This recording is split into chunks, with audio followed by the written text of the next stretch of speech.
All right, I'm back with another video. Just a little bit over 100 years ago, 38% of all automobiles were powered by electricity. Tesla vehicles and electric vehicles is nothing new. 40% of all automobiles were powered by steam. And at the time, when 1900, only 22% of automobiles were gasoline. This is before the takeover of Standard Oil and the Rockefeller family. Now, almost all vehicles on the road are powered by gasoline. Our medicine is even made from petroleum.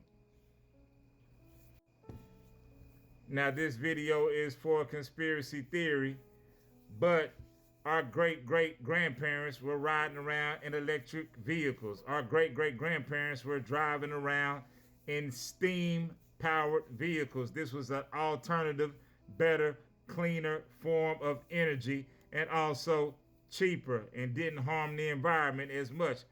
Why were we not taught about this in school?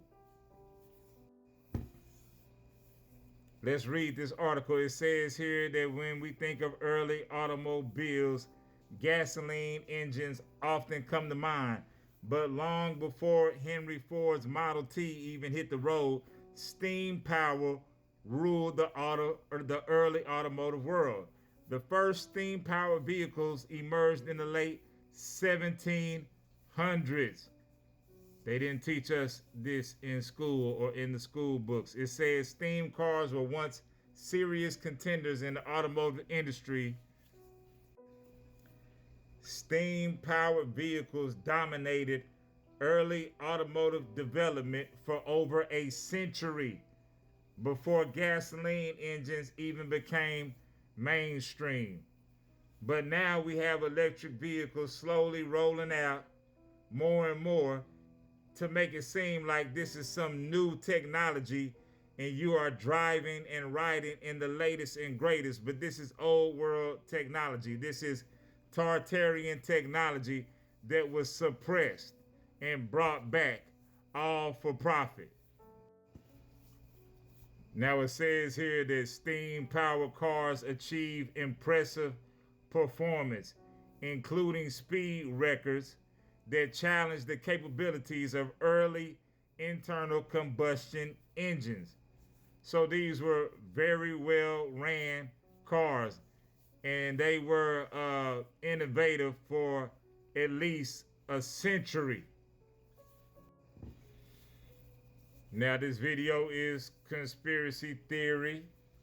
Did you know that Henry Ford invented a hemp car that ran on hemp? If you don't know what hemp is, it is the ganja, the good, the ooey, the loud pack, it's the sticky, it's the funny smelling tobacco.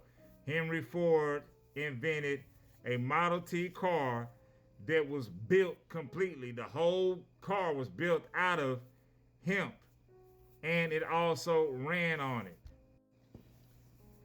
Now, this is a rumor. This is conspiracy theory. It says that there's been a rumor of a car made entirely out of hemp that ran on hemp oil made by Henry Ford in 1941. The car was revealed as the car of the future, sporting a plastic body made from natural fibers and resin binder out of the good. Now, this made the car 300 pounds lighter, and it was rated to be 100 times stronger than steel. Not only that, but it ran on vegetable oils, including but not only exclusively to just hemp. Now let's read the article. It says here that Henry Ford's first Model T was built to run on hemp gasoline. Hemp gasoline, that's the good. Gasoline. And the car itself was constructed from hemp. On his large estate, Ford was photographed amongst his hemp fields. So he had fields of the ooey growing.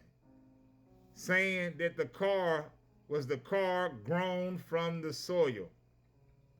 It had hemp plastic panels whose impact strength was 10 times stronger than steel. That's from Popular Mechanics, 1941. So we have always had better, cheaper, more powerful, more fuel efficient ways to build cars and to run our cars on. This for entertainment purposes only. Conspiracy theory, go do your own research. Now, let's talk about another theory. In the early 90s, there was this man named Stanley Meyer. Stanley Meyer was an inventor, claimed to have invented a water fuel cell ran car, okay? Now, let's read. It says, few tales in automotive innovation have stirred as much debate as Stanley Meyer's water fuel cell. While some hailed it as groundbreaking discovery that could revolutionize the transport industry, others dismissed it as pseudoscience, meaning just it was fake. So what's the story behind this controversial invention? It says here that Meyer's invention caught significant media attention. He presented a dune buggy, which he claimed ran on water fuel cell, okay? Now, he claimed that the vehicle required just 22 gallons of water, and it could travel all the way from Los Angeles to New York. 22 gallons of water could travel all the way from the East Coast to the West Coast, or the West Coast to the East Coast, clear across the United States. Moreover, it says that he contended to have substituted conventional spark plugs with injectors to channel a hydrogen-oxygen blend into the engine cylinders. Now that's crazy. If you know anything about cars, that means it did not use spark plugs, but he came up with injectors that would use a hydrogen-oxygen blend. This is what the claim is. Now the mainstream says here that, however, in 1996, an Ohio court ruled that Meyer's claims were fraudulent, meaning that they were fake, okay?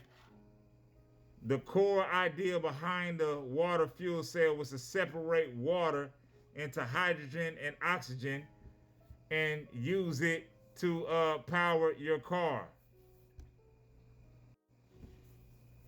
It seems like that anytime somebody tries to push forward society, to push forward civilization into a better position, they always have these mysterious circumstances under how they pass away. It says here that Stanley Meyer died on March 20th, 1998 from a cerebral aneurysm while dining at a restaurant with some Belgian investors, okay? It says his last words were, "They poisoned me."